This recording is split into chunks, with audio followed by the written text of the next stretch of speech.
Bismillahirrahmanirrahim. Assalamualaikum warahmatullahi wabarakatuh. Untuk pertemuan hari ini kita akan membahas materi lanjutan dari sebelumnya.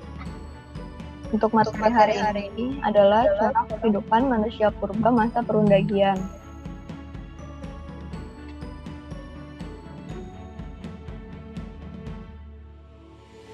Nah, masa perundagian atau zaman logam ini berlangsung kira-kira pada 500 sebelum Masehi yang lalu. Dan pada masa ini Nusantara kedatangan bangsa Deutero Melayu atau Melayu Muda yang berasal dari Yunan. Mereka lah adalah bangsa-bangsa yang terampil membuat alat-alat dari logam. Pada masa perundagian merupakan masa bercocok tanam tingkat lanjut. Jenis manusia purba yang hidup pada masa ini yaitu Homo Wajrakensis dan Homo sapiens. Pada kesempatan ini akan dibahas tentang kehidupan masyarakat pada masa perundagian. Kehidupan ekonomi pada masa perundagian, kehidupan sosial pada masa perundagian, serta sistem kepercayaan pada masa perundagian. Masa perundagian sendiri berlangsung kira-kira pada 500 sebelum masa yang lalu, seperti yang sudah saya bilang sebelumnya. Disebut juga dengan zaman logam, karena mayoritas peralatannya dari zaman tersebut terbuat dari besi dan perunggu. Dan persebaran kebudayaan perunggu di Indonesia itu dilakukan oleh Deutero Melayu. Kebudayaan ini mereka bawa dari suatu desa di lembah Songhong yang sekarang merupakan Vietnam. Desa tersebut menjadi salah satu kebudayaan perunggu di Asia Deutero Melayu. Masuk ke Indonesia sekitar tahun 300 sebelum Masehi dan menyebar ke berbagai pulau sambil memperkenalkan teknologi pembuatan peralatan berbahan perunggu. Masa perundagian memiliki peran penting dalam perkembangan sejarah di Indonesia. Hal ini dikarenakan pada masa ini hubungan antara daerah-daerah di sekitar Kepulauan Indonesia terjalin. Nah, pada masa ini ditandai dengan adanya keterampilan untuk membuat alat-alat dari bahan perunggu. Alat-alat tersebut berupa alat yang akan digunakan untuk memenuhi kebutuhan sehari-hari seperti bertani, peralatan upacara, dan berburu. Peninggalan masa perundagian ini banyak macamnya ya, seperti benda seni, peralatan hidup, keanekaragaman, kekayaan budaya, serta upacara adat untuk menunjukkan bahwa kehidupan pada masa perundagian telah memiliki selera yang tinggi. Kehidupan masyarakat masa perundagian juga dapat disebut makmur dan teratur.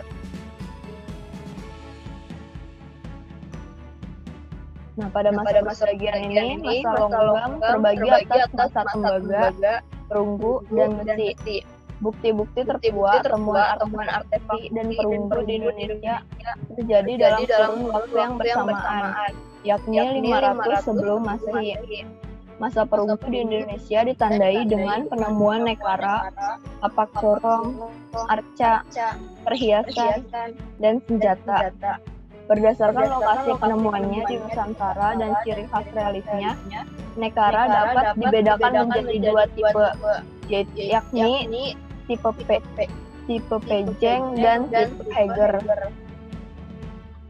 Selanjutnya kita membahas ciri-ciri masa perundagian. Yang pertama itu adanya pembagian kerja, lalu membuat perkakas dari logam, kemudian mengenal teknik bersawah yang baik atau sistem pengaturan air. Lalu ada tempat hidup di daerah pegunungan atau dataran rendah.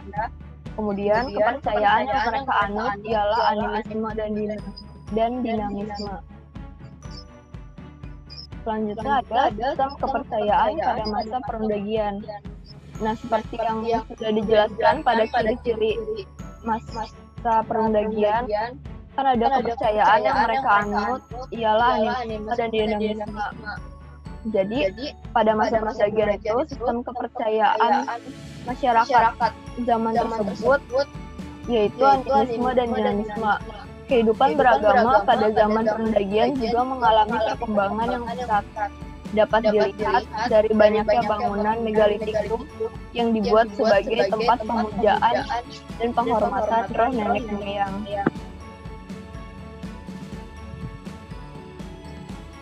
Kemudian ada kehidupan sosial dan ekonomi masyarakat pada masa pendagian. Yang pertama itu mata pencarian utama adalah bertani.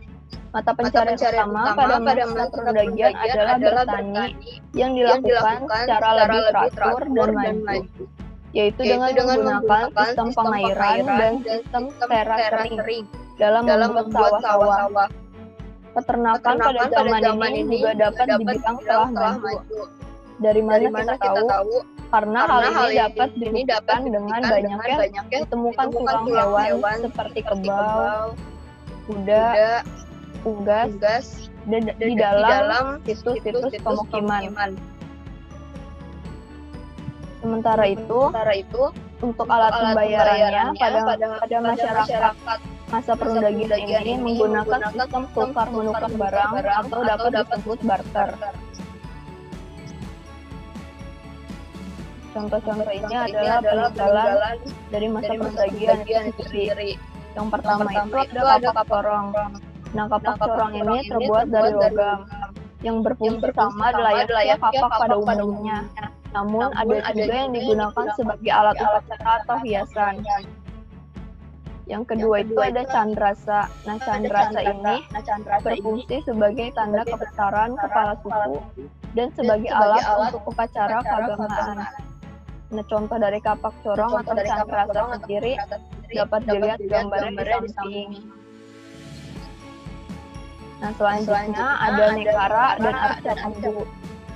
Nekara ini merupakan semacam berumbung yang dibuat dari perunggu. Di bagian tengah berpinggang dan pada di atasnya tertutup. Dan pada masa prasejarah, nekara dianggap sebagai sesuatu yang suci. Lalu ada arca perunggu. Nah, arca ini mempunyai bentuk yang beragam, seperti bentuk manusia ataupun binatang. Pada umumnya, arca-arca ini berbentuk kecil dan di atasnya terdapat lubang seperti cincin. Kemungkinan arca perunggu ini digunakan sebagai bandul atau kalung. Contohnya ada di gambar samping itu. Nah, sekian dari materi kehidupan atau corak kehidupan pada masa perundagian. Kurang lebihnya saya mohon maaf. Nanti tugasnya akan diinfokan di grup kelas. Sekian untuk pertemuan hari ini.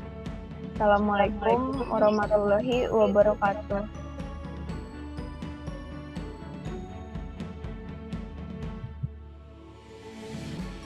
Assalamualaikum warahmatullahi wabarakatuh. Selamat pagi. Hari ini kita akan membahas yang pertama yang kita bicarakan adalah pengembangan Aceh. Latar belakang dari Pulau Aceh ini adalah saat pendudukan Portugis di Malaka ini mengganggu perkembangan Aceh.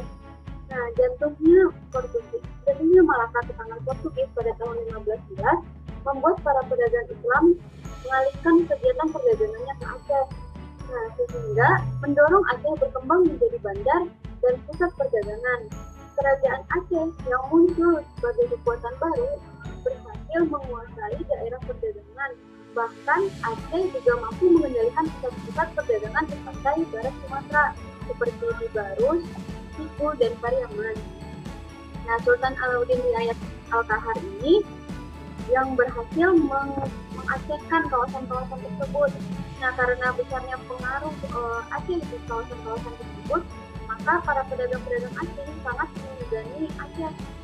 Nah, oleh karena itu, saat pedagang-pedagang Aceh ini melakukan perdagangan di kawasan pantai barat Sumatera dan daerah-daerah yang menjadi daerah kekuasaan Aceh, harus mendapatkan izin dari Kesultanan Aceh.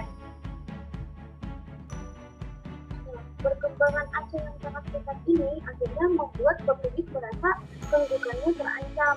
Akhirnya Portugis berencana ingin menghancurkan Aceh. Nah, Portugis melancarkan serangan untuk menyerang Aceh. Beberapa serangan Portugis ini akhirnya mengalami kegagalan. Portugis yang mengalami kegagalan akhirnya terus mencari cara untuk menghancurkan Aceh.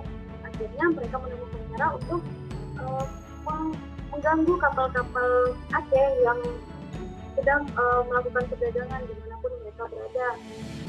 Nah, tindakan Portugis ini akhirnya membuat Aceh ingin membalas perbuatannya dengan melakukan perlawanan. Untuk mewujudkan perlawanan tersebut, akhirnya Kesultanan Aceh membuat strategi. Nah, strategi yang pertama itu melengkapi kapal-kapal dagang dengan senjata, prajurit, dan meriam. Nah, yang selanjutnya itu mendatangkan bantuan persenjataan, pasukan, dan ahli perang dari Turki. Nah, yang ketiga itu melakukan kerjasama dengan kerajaan-kerajaan lain seperti Demak dan Kaliput.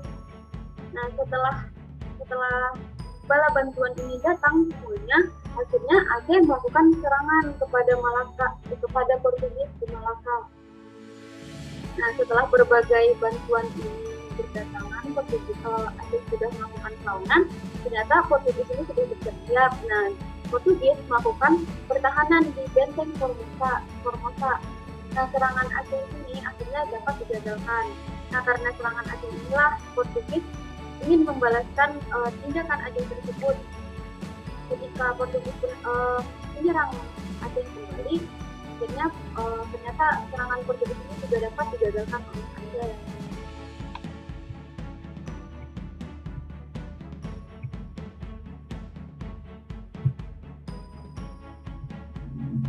Nah, saat VOC ini ingin mendapat keuntungan dan memonopoli perdagangan di Aceh, akhirnya VOC menawarkan bantuan kepada Sultan Aceh untuk melawan Portugis. Akhirnya Sultan Aceh yang sedang bergejolak dengan Portugis menerima bantuan, bahkan sampai mengizinkan VOC ini mendirikan loji di Cepu, yaitu di Sumatera Barat pada tahun 1907.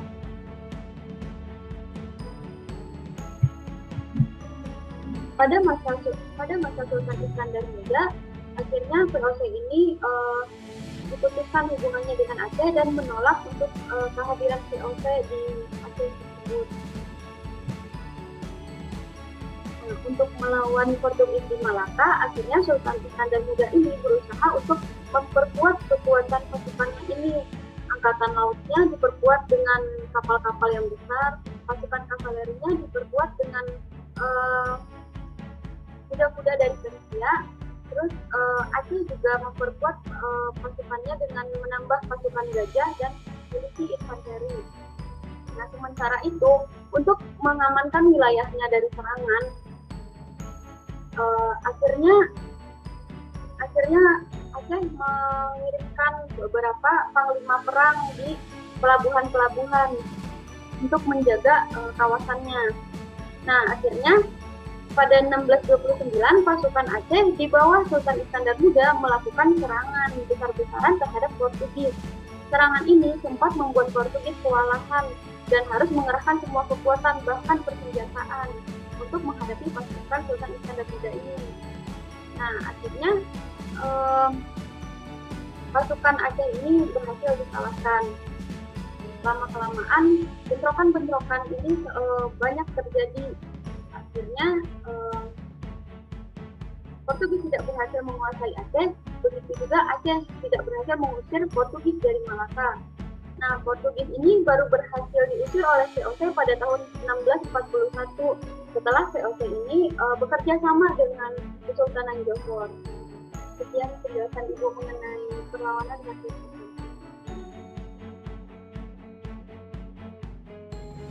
Apa kabar semuanya? Salam sehat dan salam sejahtera untuk kita semua. Di sini saya, Pak Lutfi dan Bu Adinda akan memberikan sedikit materi untuk kalian pelajari untuk ulangan harian minggu depan. Jadi kalian bisa menonton video pembelajaran kali ini, dan di sini Bapak dan Bu Adinda akan menjelaskan sedikit materi mengenai APRA, RMS, DITI, Kesehatan, Kesehatan, dan G30S PKI. Untuk mempersingkat waktu, mari kita mulai penjelasan pertama dari Adinda.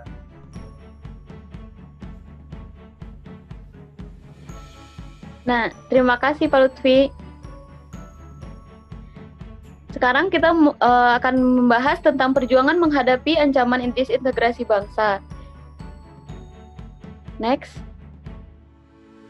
Yang pertama itu ada tentang Angkatan Perang Ratu Adil. Nah, Angkatan Perang Ratu Adil ini didirikan pada tahun 1949 oleh Kapten Raymond Westerling yang bertujuan karena tentara militer Belanda atau KNIL itu tidak setuju karena adanya Angkatan Perang Republik Indonesia Serikat atau biasa dikenal dengan APRIS. Nah, basis APRIS ini merupakan divisi Siliwangi.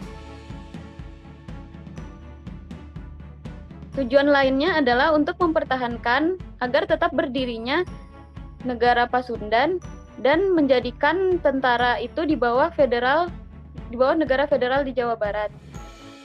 Next.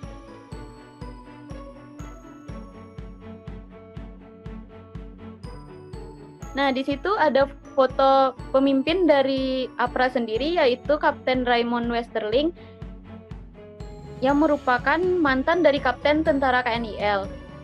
Nah, pada 23 Januari 1950 ini, APRA atau Angkatan Perang Ratu Adil dengan kekuatan 800 personelnya menyerbu kota Bandung. Nah, sebelum menyerbu kota Bandung ini, Westerling sendiri itu mengirimkan ultimatum kepada pemerintahan RIS. Nah, pemerintah RIS ini membalas ultimatum tersebut dengan memerintahkan untuk menangkap Westerling. Nah, karena penyerbuan pada tanggal 23 Januari ini, tentara APRIS itu banyak yang gugur. Terus akhirnya pada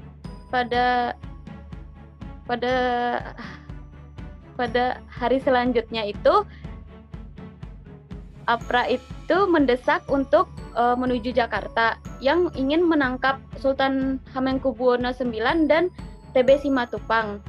Nah, pada 22 Februari sendiri APRA ini berhasil digagalkan di Jakarta. Westerling itu melarikan diri ke luar negeri, yaitu ke Belanda, dan Sultan Hamid II ditangkap. Kenapa Sultan Hamid II ini ditangkap? Karena Sultan Hamid II ini mendukung dari gerakan APRA sendiri. Kenapa Sultan Hamid II ini mendukung pergerakan dari APRA? Karena adanya rasa tidak puas dari Sultan Hamid sendiri karena penempatan jabatan.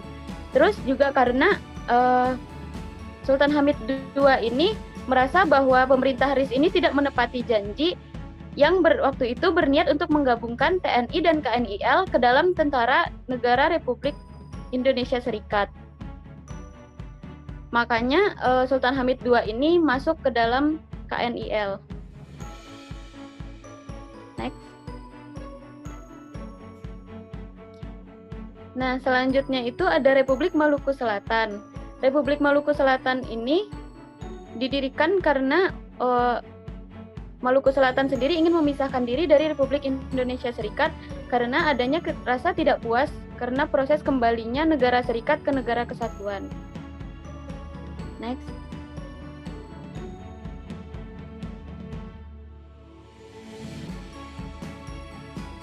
Nah, di sini ada foto dari Dr.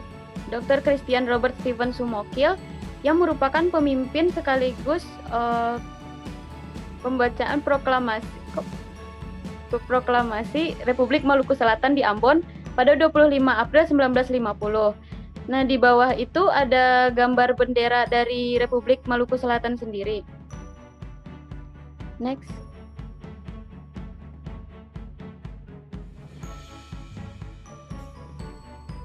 Nah, pemerintah sendiri juga udah melakukan upaya untuk perdamaian yang dilakukan melalui Dr. Lemena. Namun, Dr. Sumokil ini menolak sehingga pemerintah melakukan agresi militer di bawah pimpinan Kolonel Kawilarang. Pada 14 Juli 1950, APRIS mulai menumpas pemberontakan RMS dalam gerakan Operasi Militer 3 dan akhirnya Ambon berhasil dikuasai kembali. Walaupun Ambon berhasil dikuasai kembali dan pemberontakan ini dapat ditumpas, namun TNI itu kehilangan komandan, yaitu Letnan Kolonel Slamet Riyadi dan Letnan Kolonel Sudiarto yang gugur tertembak pada operasi militer tersebut. Dr. Sumokil sendiri awalnya sudah berhasil melarikan diri ke Pulau Saram. Namun, ia akhirnya ditangkap pada tahun 1963 dan dijatuhi hukuman mati. Selanjutnya akan dijelaskan oleh Pak Lutfi.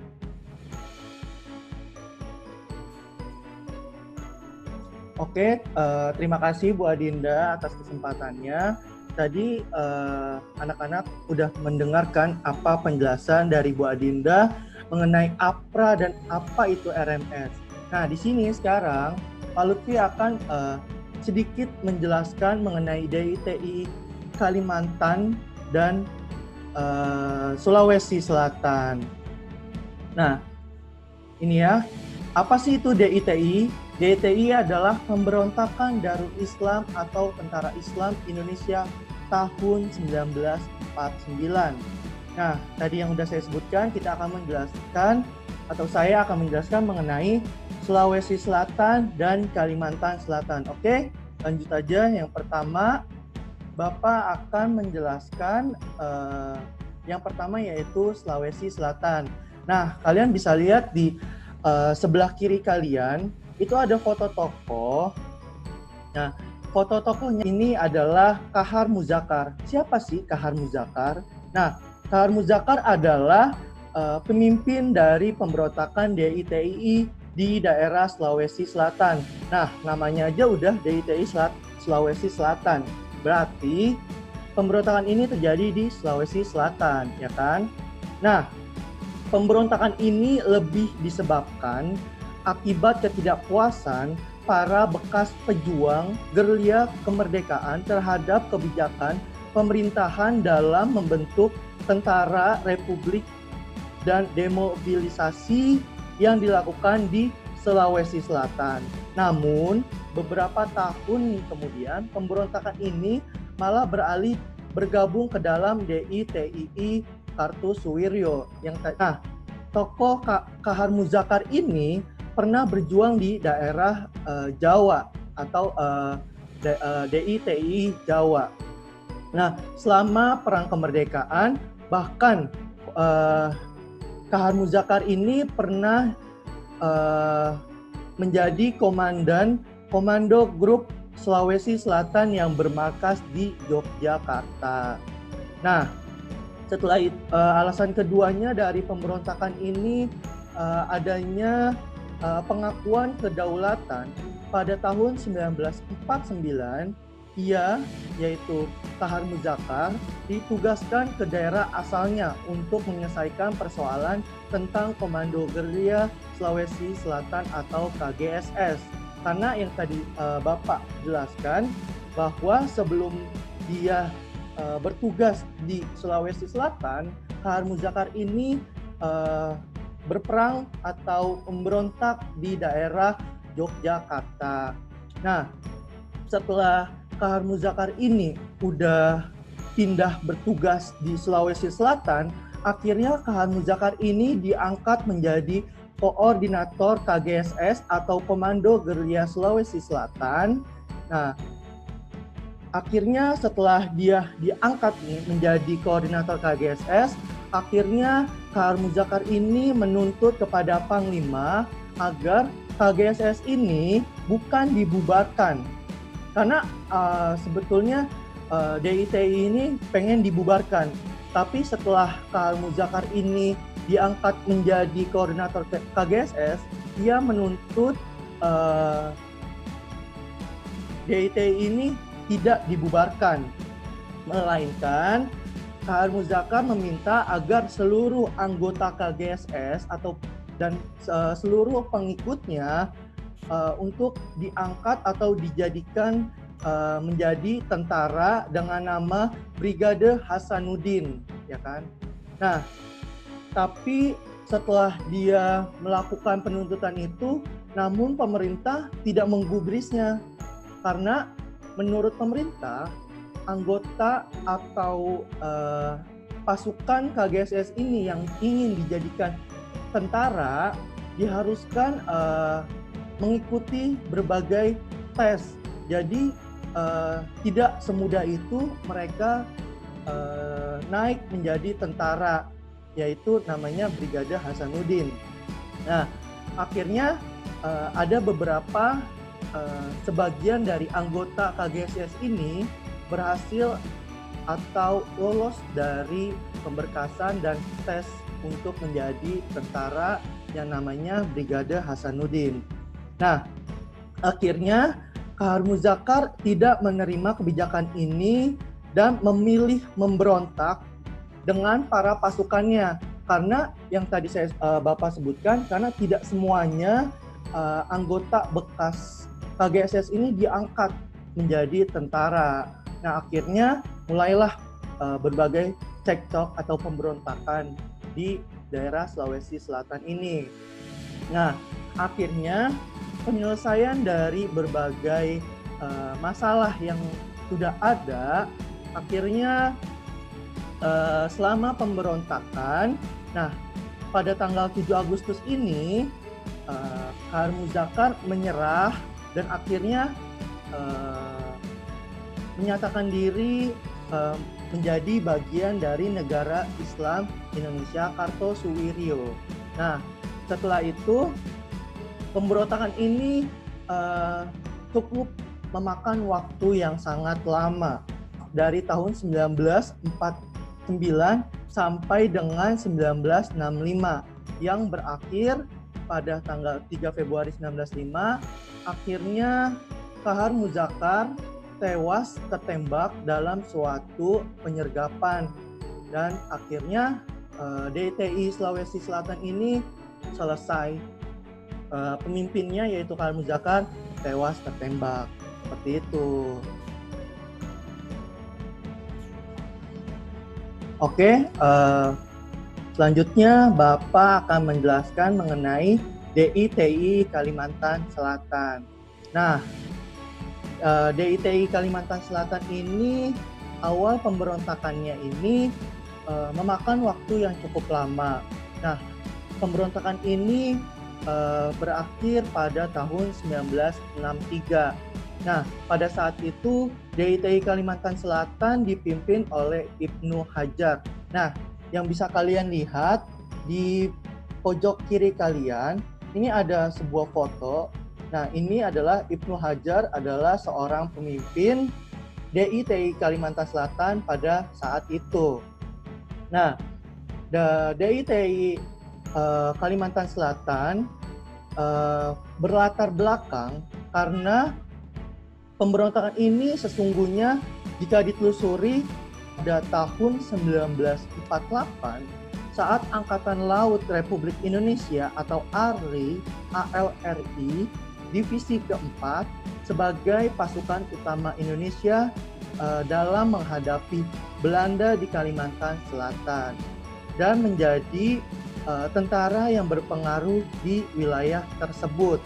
Nah, dari latar belakangnya itu terjadi karena penataan ketentaraan di Kalimantan Selatan tidak sedikitnya dari anggota ALRI atau Angkatan Laut Republik Indonesia yang merasa kecewa karena di antara mereka ada yang harus didemobilisasi atau mendapatkan posisi yang tidak sesuai dengan keinginan mereka. Itu karena banyak posisi yang tidak ingin didapatkan, akhirnya mereka mulailah percecokan di DITI Kalimantan Selatan ini. Nah, setelah itu berbagai rencana telah dilakukan. Nah, suasana akhirnya mulai pecah dan akhirnya suasana dan keamanan mulai terancam ketika terjadinya insiden penangkapan terhadap mantan anggota ALRI Divisi 4. Nah, dengan alasan di antara mereka ada yang melakukan penghasutan terhadap mantan anggota ALRI untuk memberontak. Nah, makanya nih banyak anggota DITI Kalimantan Selatan yang ditangkap karena dengan alasan banyak yang mau memprovokasi supaya melakukan aksi pemberontakan supaya para pemerintah, tentara akhirnya untuk semakin gencar gitu ya kan.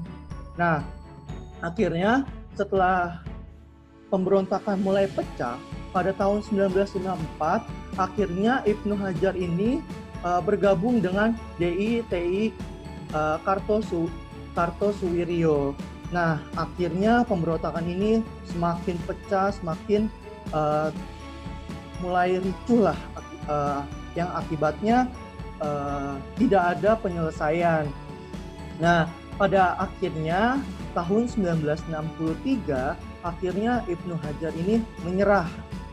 Akhirnya setelah Ibnu Hajar menyerah, akhirnya pada tanggal 11 Maret 1965, pengadilan militer ini menjatuhkan Ibnu Hajar untuk hukuman mati.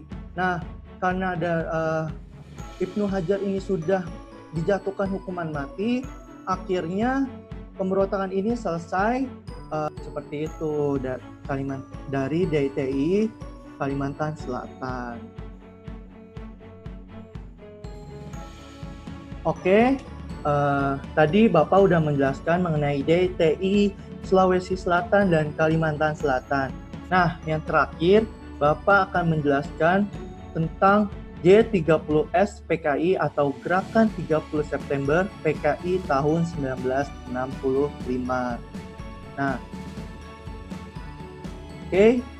apa sih itu PKI? Nah, PKI ini adalah partai komunis non-penguasa terbesar di dunia. Nah, anggota PKI ini mencapai 20 juta jiwa. Di PKI di Indonesia ini sangat banyak pendukungnya atau pengikutnya. Nah, partai ini merupakan partai terlarang akibat pemberontakan era Presiden Soekarno. Nah, ketika D.N. Aidit menduduki PKI, ia membangun kebesaran PKI atau Partai Komunis Indonesia. Dalam pemilu 1955, PKI tampil sebagai salah satu dari 4 partai besar di Indonesia. Nah, yang tadi sudah disebutkan, nah PKI ini adalah partai yang paling besar dan paling banyak pengikutnya. Coba aja bayangkan 20 juta jiwa itu sebagai anggota atau pengikut dari PKI. Cukup banyak, bukan? Nah, selanjutnya tahun 1964 sampai 1965, PKI ini semakin agresif dan mulai melancarkan sebuah propaganda yang bersifat menghasut dan memusuhi lawan-lawan politiknya dan menggambarkan lawan politiknya sebagai kapitalis, birokrat, ataupun kontra revolusi. Makanya partai ini sangat terlarang karena menurut birokrat atau orang-orang, partai ini sangat bertentangan ideologinya dengan negara. Karena yang kita ketahui bahwa ideologi negara adalah Pancasila. Nah, ini ideologi dari PKI ini adalah sangat menyimpang dari ideologi negara. Nah, selanjutnya di sini kita bisa lihat 30 September 1965 PKI ini tertuduh sebagai dalang pembunuhan 7 jenderal militer. Jadi mereka ini beralasan karena takut pergantian posisi mereka sebagai ujung tanduk presiden dengan adanya isu tentang revolusi Dewan Jenderal dengan pergulingan kekuasaan presiden untuk diambil alih kekuasaannya. Makanya di sini dinilai menjadi penghambat. PKI melancarkan fitnah bahwa Angkatan Darat akan melancarkan kudeta pada tanggal 5 Oktober 1965. Nah, akhirnya setelah itu Gerakan 30S PKI dipimpin Letkol Untung Sutopo dengan menculik para jenderal dan perwira tinggi Angkatan Darat. Nah, ini merupakan korban dari D30S PKI. Nah, ini yang pertama ada Ahmad Yani, Suprapto, MT Haryono, Sutoyo, DI Panjaitan, S. Parman, dan PA Tendean. ini adalah korban dari pembunuhan atau korban G30 SPKI. Nah, ini korban dari ketujuh G30 SPKI. Nah, sebetulnya PKI ini sendiri target utamanya ingin menculik Jen Abdul Haris Nasution. Namun Jen Abdul Haris Nasution ini berhasil kabur. Akibatnya Ade Irma sebagai anak perempuan dari Jen Abdul Haris Nasution ini tertangkap dan Kapten Pierre Tendian ini tertangkap oleh PKI. Jadi aji mumpung gitu ya kan, nggak dapet Abdul Haris Nasutionnya, akhirnya dapet si anaknya dan ajudannya si Kapten Pierre Tendian itu sendiri. Nah, setelah melakukan pembunuhan, dibuang ke dalam lubang yang kedalamnya ini sekitar 12 meter. Nah, lubangnya ini terdapat di lubang buaya. Kalian yang ketahui, lubang buaya itu ada di Pondok Gede, Jakarta Timur. Jadi kalian bisa lihat nih, di lubang buaya itu benar-benar lubang di mana ketujuh mayat itu dibuang hidup-hidup ke dalam lubang itu. Jadi ketika kalian melihat pasti ada vibes atau suasana yang berbeda karena itu galiannya ini masih asli pada saat pembunuhan 7 jenderal tersebut. Nah, akhirnya pada tanggal 30 September 1965, pasukan Kostrad ini di bawah pimpinan Jenderal Soeharto berhasil menemukan 7 mayat tersebut dan memberantas para pelaku. Nah, pada tanggal 30 inilah akhirnya mayat-mayat pembunuhan ini akhirnya ditemukan. Akhirnya pada tanggal 5 Oktober 1965 dari 7 mayat yang tadi korban pembunuhan G30S akhirnya dikuburlah di makam pahlawan Kalibata, Jakarta Selatan. Nah, kalian bisa nih berkunjung ke sana atau berziarah ke sana. Nah, pada tanggal itu pula akhirnya mereka diangkat menjadi pahlawan revolusi dengan ditandainya Monumen Kesatria Pancasila. Monumen Kesatria Pancasila ini bisa kalian lihat di presentasi. Akhirnya disahkan oleh Presiden Soekarno. Bisa kalian lihat di bawah lambang Pancasila ini ada patung dari ketujuh korban G30 SPKI ini. Nah, akhirnya PKI dibubarkan dan hari itu pula dinobatkan sebagai pengkhianatan negara atau sejarah kelam Indonesia dengan sebutan G30 SPKI. Jadi seperti itu sejarah mengenai G30 SPKI. Oke.